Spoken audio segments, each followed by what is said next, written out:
Good evening and welcome to The Right Side, the show where we talk about today's news, views, and trends from an admittedly conservative perspective. I'm Chris Pareja, I'm your host this evening, and I'm joined by Marc Morano, who is the owner and author of ClimateDepot.com. He's joining us not necessarily in studio this evening, but over technology developed here close by in Mountain View over Google Hangouts. How's it going, Marc? Very good, Chris. Happy to be here. Great. So tell me a little bit about who you are and tell the audience a little bit about how you got involved in this whole climate debate. Well, I'm primarily I started out as an investigative journalist, and I'm still a journalist. And what I did is I started studying the environmental movement. I originally started out being a big believer, if you will, in the green causes. I was always considered myself a Republican, except when it came to the environment. And I remember being upset with some of Ronald Reagan's environmental policies, but it was in the early 1990s. And I was particularly worried about the Amazon rainforest. But I remember during the Rio Earth Summit, scientist named Dixie Lee Ray went down to Rio and was filing reports saying the environmentalists had overblown the disappearing rainforest scare. And that later led to me doing an entire documentary, several trips to Brazil. I did a whole documentary debunking the Amazon rainforest scare.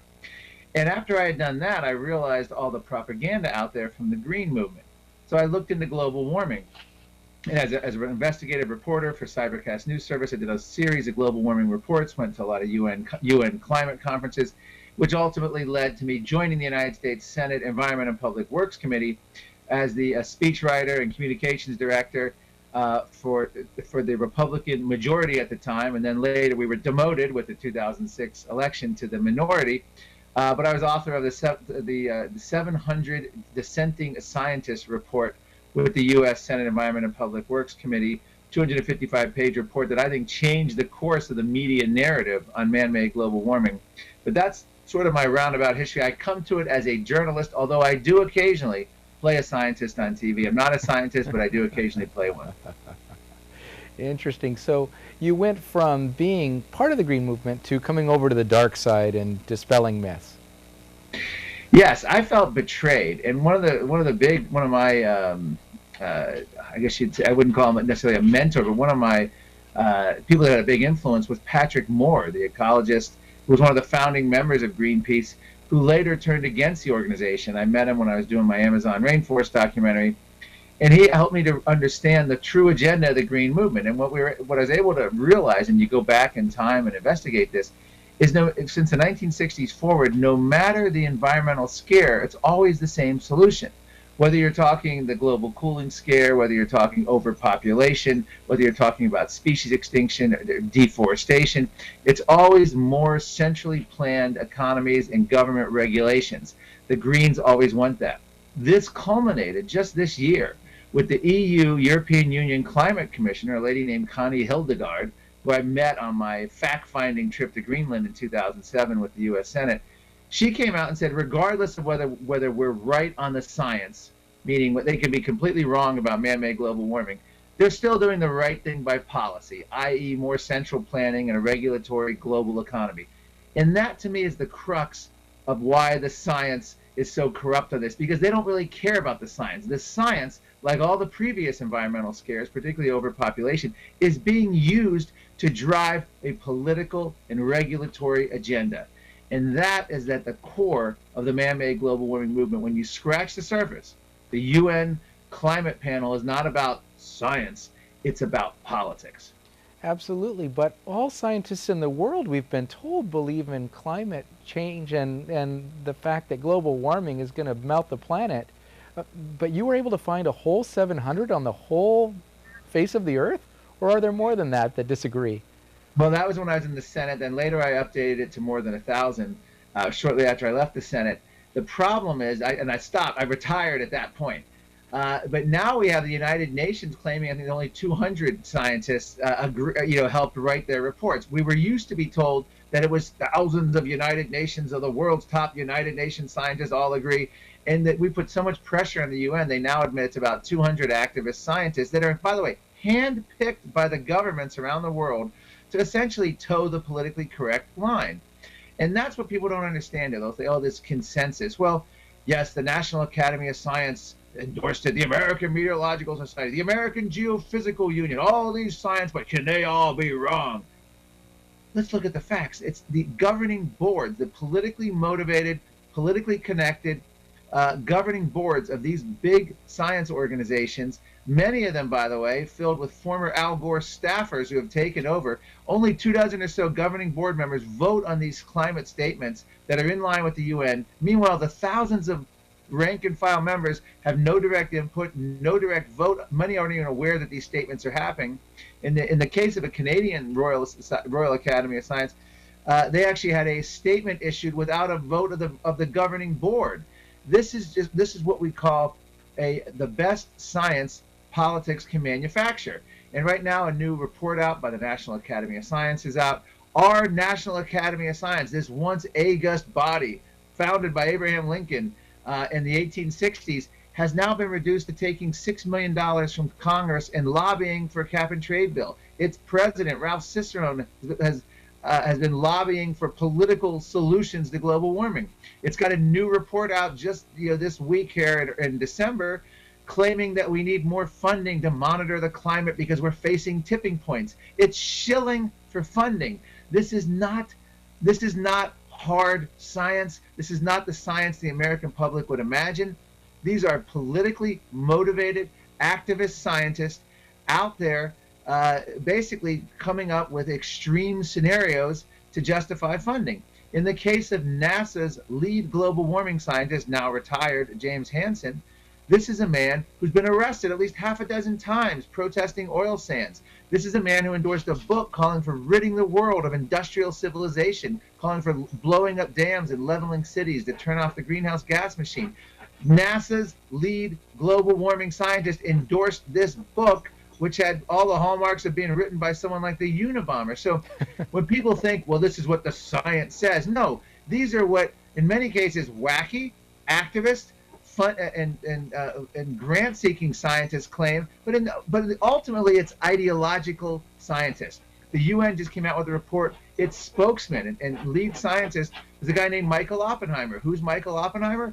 He's been on the payroll of the Environmental Defense Fund to the tune of almost $200,000 a year. And more shockingly, if you can be shocked by this stuff, he was the personal climatologist to Hollywood celebrities. Yes, you heard that right. He was Barbara Streisand's personal Hollywood scientist on global warming. She funded his endowment, personally funded his endowment to study global warming. And Michael Oppenheimer is treated like royalty in the media, despite all of these obvious conflicts of interest. Well, so Mr. Open Pockets, Oppenheimer, you said, is just one, though, of many scientists that you mentioned the word grant seeking.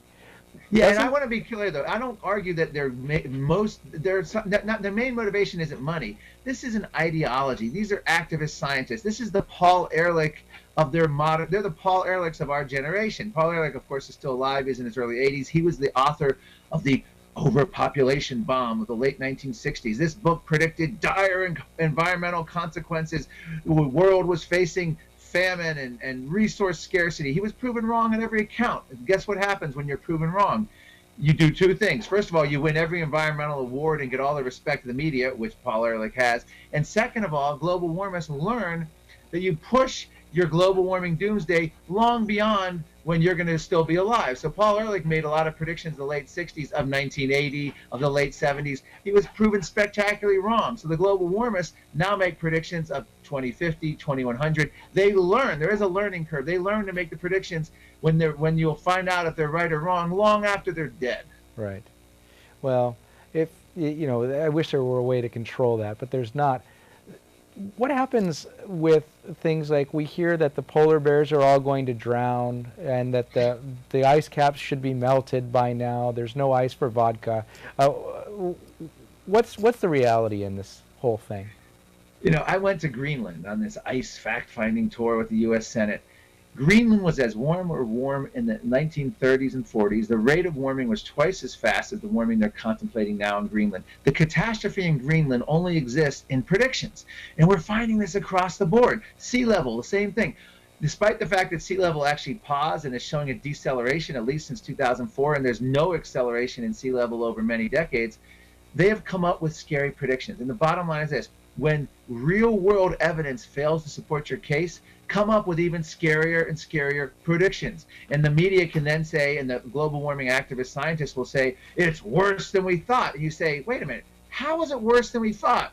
Polar bear populations, not only are they at or near historic population highs, new estimates are putting them well beyond estimates of 25,000. We're now into the low 30s. Sea ice is showing that even this evidence is showing that even the future ice-free Arctic that they keep predicting, the polar bears have survived many periods of ice-free Arctics. As a species, they would survive just fine, even if that happened. There's no evidence it's happening. We've had a huge recovery of Arctic ice. It's also important to note that the Arctic satellite monitoring began in the late 1970s at the height of the global cooling scare, when Arctic ice was probably at a 40-year high. If we had a satellite monitoring of the Arctic in the 1930s and 40s, it probably would have showed similar or even less ice than we have now. It also ignores, the Antarctic sea ice has grown to at or near record sea ice level extent in the past few years, with this year breaking all-time sea ice expansion records. Greenland, again, not showing that trend. You look at sea levels, they're not showing any trend. The Royal Netherlands Meteorological Society says there's no acceleration in sea level rise.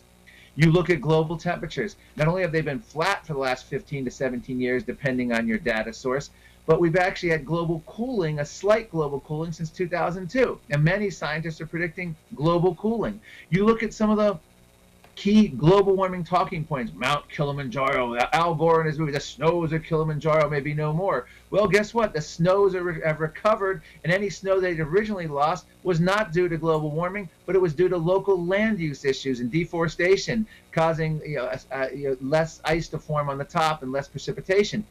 So when you look at the whole spectrum of global warming, whether you're talking about malaria, infectious diseases, they have on a virtually from A to Z, they have egg on their face.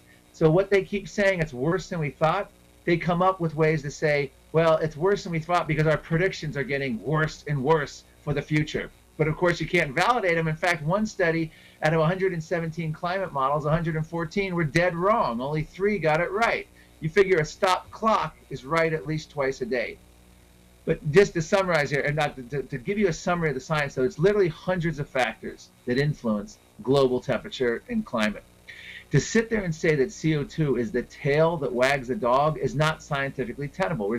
Of these hundreds of factors, everything from tilt to the Earth's axis to water vapor, methane, clouds, the solar system, the sun, volcanic dust, and it goes on. And it's amazing to think that people think that we can reduce our contribution, which we're dwarfed by nature's contribution to CO2, and somehow impact global temperature, and even more bizarrely, global extreme weather storms. And we can talk about extreme weather if you'd like in a minute, hurricanes, tornadoes, but it's become just the art of silliness here. They are egg on their face scientifically, the entire global warming movement. Well, we hear about things like the typhoons, or we hear about hurricanes, or we hear about tornadoes here domestically, and they become sensationalized, much like gun incidents, but that's a whole different show and story. And so we tend to think that there are more of them because they're highlighted in ways that make them seem much larger, much more dangerous, much more frequent than they actually are. Is that contributing to the myths? Yeah, and this is one of the most bizarre. I remember when I was in the United States Senate, we were in Bali. I got a taxpayer, State Department funded trip to the Senate, basically first class, so it's seats full. This is the kind of junkets you get to go on. To Bali, Indonesia, to an oceanfront resort that was as nice as anything you'd see in Hawaii.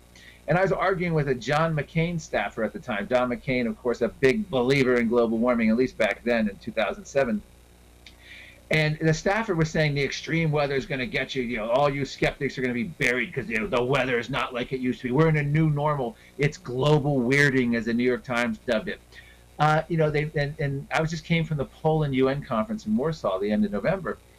They were claiming that the Typhoon Haiyan, or Yolanda as it was called, the big typhoon that slammed into the Philippines causing thousands of deaths, this was going to silence the skeptics. This storm, there were 50 stronger storms since 1950 that were more powerful than Typhoon Haiyan. It was only the 7th most powerful to hit the Philippines. And so the idea that this was an unusual storm has no scientific basis. But the media will report it. The UN was all excited. Then we had Hurricane Sandy in the United States, barely a Category 1 when it hit, but we're told that's going to silence the skeptics. This is a new normal. We have gone since 2005, the longest period since before 1900 without a major Category 3 or larger hurricane making landfall in the United States. We're calling it a hurricane drought. So if you're looking at hurricanes, there's absolutely the only evidence you can look at is a drought in hurricanes. If you're looking at other metrics like tornadoes, F3 and larger tornadoes are down dramatically since the 1950s. We had Barbara Boxer, the day of the Oklahoma tornadoes back in March of this year, 2013, go down to the Senate floor and say, ha-ha, after they had a big tornado outbreak in Oklahoma, this is what scientists warned us about. This is why I've introduced my carbon tax. As though her carbon tax would have prevented tornadoes in Oklahoma and Tornado Alley. President Obama, during his speech in 2012, actually says that global warming wasn't a hoax and more floods, droughts, and extreme storms are not a hoax, and we can do something about them this November, meaning you can vote yourself better weather. They've turned extreme weather claims into medieval witchcraft. It's now 2013, and they're talking as though it's the 15th century where witches affected the weather. They believe your SUV is controlling the weather. Continuing on extreme weather. Droughts. There's no declining trend in droughts in the United States and globally in at least the last 60 years. Floods up to 115 years of no trend.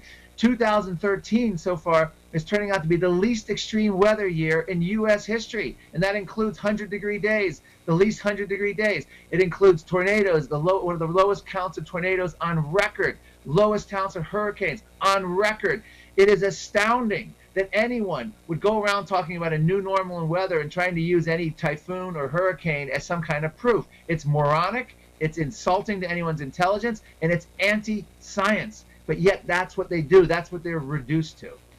I personally believe it's the economy. We just can't, as a country, afford extreme weather anymore. That's probably what it is.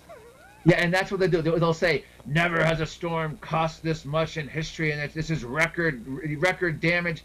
Well, yeah, we built up our coastlines. Real estate at coastlines is through the roof at record levels. You know, go down to Palm Beach or go to New Jersey Shore. It doesn't mean the storm is worse. It just means the property values are a lot more and the damage estimates. If you adjust for inflation, you get much different damage estimates. So how are these things being measured? For example, there have been studies or there have been claims that all of the weather is being absorbed by the ocean or some kind of silliness. Talk to us a little bit about that and how they take these measurements. Well, the global warming standstill, I've previously mentioned 15 to 17 years, depending on which data, the four major data sets you use, has been driving the global warming activists just crazy. So what they've done, one of their first excuses was, well, you know, there was no pause, they tried to claim, and, you know, this is global warming skeptics cherry-picking the evidence. Well, that didn't hold up, because they themselves said 15, 17 years make a climate trend. They're actually on record as saying that. So we're actually now qualifying as their climate trend. So then they said, well, the oceans ate our global warming. You've heard of the dog ate our homework? Well, this was the oceans ate the global warming.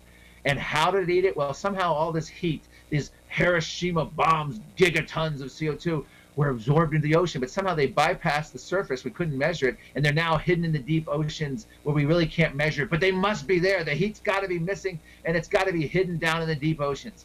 Well, and there were actual studies like this. Proceedings of National, the Proceedings of National Science had another study blaming Chinese coal use for the pause or the standstill in global warming. This was published in the Proceedings of the National Academy of Science in 2010 or 2011. That didn't hold up. Then they came out with a study claiming that the Montreal Protocol, which banned CFCs, chlorofluorocarbon, I always have trouble saying that, CFCs, anyway. They banned that, which led to a global warming pause. And this was a big treaty they had, still trying to say it. But they banned that, which led to the global warming pause. Then they came out the same week and said, well, you know what? The Arctic temperatures, we haven't calculated those correctly. This is the same week that they had the CFC study. They came out and said the Arctic temperatures weren't calculated correctly. And, you know, once we adjust for these errors, There was no global warming pause. So they now recalculated. Now they're essentially rewriting climatic history and claiming that there is and never was a global warming pause because they didn't measure the temperature correctly. So let me give you an idea what this is like saying. This is like saying you have a company that's lost money badly for 15 years. It's caused all this bad PR. Your investors have lost confidence. But then you come in and say, you know what? We did a new audit. And guess what? The studies, the new accountant has said, hey, we actually have a profit all these years. So our profits are accelerating. Sorry, we made some adjustments to the numbers. Well, maybe that'll work for Bernie Madoff and others, but you better have some serious data to back that up. And they don't. What they have is a bunch of excuses trying to explain away the global warming pause. Well, Bernie ended up in jail. Let's hope the same for these guys. You can't mislead the public at that level for that long without ramifications. So yes. We've got about a minute left, Mark. Can you tell us a little bit more? Obviously, ClimateDepot.com is a place they can go to learn more about you or potentially go pick a fight in social media. Any other places or any specific stories you want to highlight? No, first of all, CFC is chlorofluorocarbons. I don't know why I had so much trouble saying it. But what I would like to highlight right now, we just had a UN conference in Warsaw, Poland, and they're leading up to another Kyoto-like global warming treaty. And the implication is, and the activist scientists and the media and the environmental groups are all rallying around this, saying we have to prevent this as a tipping point. We must have this treaty. We need carbon taxes. We need cap and trade bills. We need the EPA in the United States to regulate energy plants in order to prevent bad weather, in order to prevent the planet from rising more than 2 degrees Celsius, all this nonsense. What they're basically trying to tell you, and President Obama is guilty of this, he has said that we needed the cap and trade bill because it'll keep our planet 4 or 5 degrees cooler for our grandchildren. Well, guess what? Not only would the cap and trade bill not have impacted global CO2 emissions, it wouldn't even have impacted global temperature in any way because it wouldn't impact global CO2. These bills which they're proposing as some sort of solution to global warming would have no detectable impact on the climate, even according to the sponsors of the study and even if you believe their science. That's true of the Kyoto Protocol and that's true of the EPA regulations. Thanks for sharing that, Mark. We do have to take a quick break for a word from our underwriter, the Conservative Forum, but we appreciate your time on the show this evening. Thank you very much, Chris. Enjoy. Thanks. Have a good night. And on that note, we're going to take a quick break for a word from our sponsor, the Conservative Forum, and we'll be right back.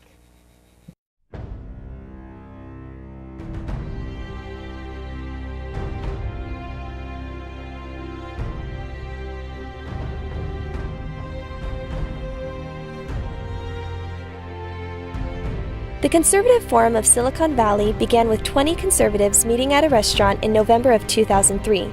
Our mission is to promote the principles of American liberty through education. By 2012, we had grown to over 600 paid members. Our monthly meetings feature well-known and prestigious conservative speakers addressing issues that are critical to our country's very survival. This includes speakers like Victor Davis Hanson, Andrew Breitbart, David Horowitz, and many others. In addition to our monthly meetings, we sponsor a conservative local cable access TV show, The Right Side, covering today's topics. Our Constitution discussion group not only teaches the Constitution, but started our annual essay contest that awards 2 $1,000 scholarships to local high school seniors. We are a virtual clearinghouse for grassroots organizations by providing them with table space at no charge in our exhibit area. There are typically a dozen groups represented. If you are like-minded, join us at our next meeting and become motivated and empowered. Liberty, made in America.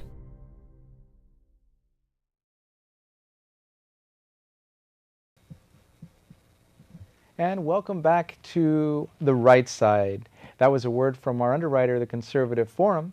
And what they're best known for, although they're extremely appreciated for underwriting the show, is their speaker series.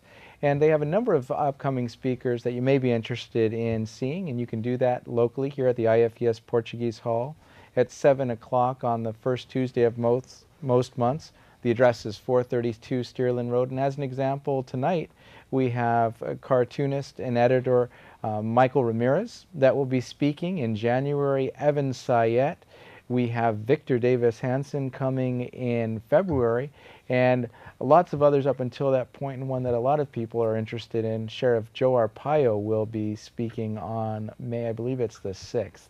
If you need more information about that, you can visit us at theconservativeforum.com.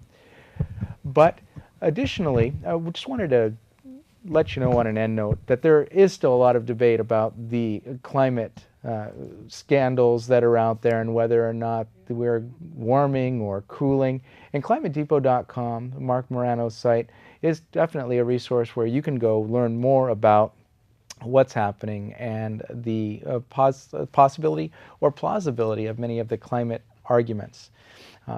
On that note, do your research, get out there, get active, and if this is something that you're passionate about on one side of the issue or the other, bring your debate to the marketplace. Have a great night. We've appreciated having you here again. This has been The Right Side, and I've been your host, Chris Pareja. We'll see you again in person or on the show sometime soon. Have a great night.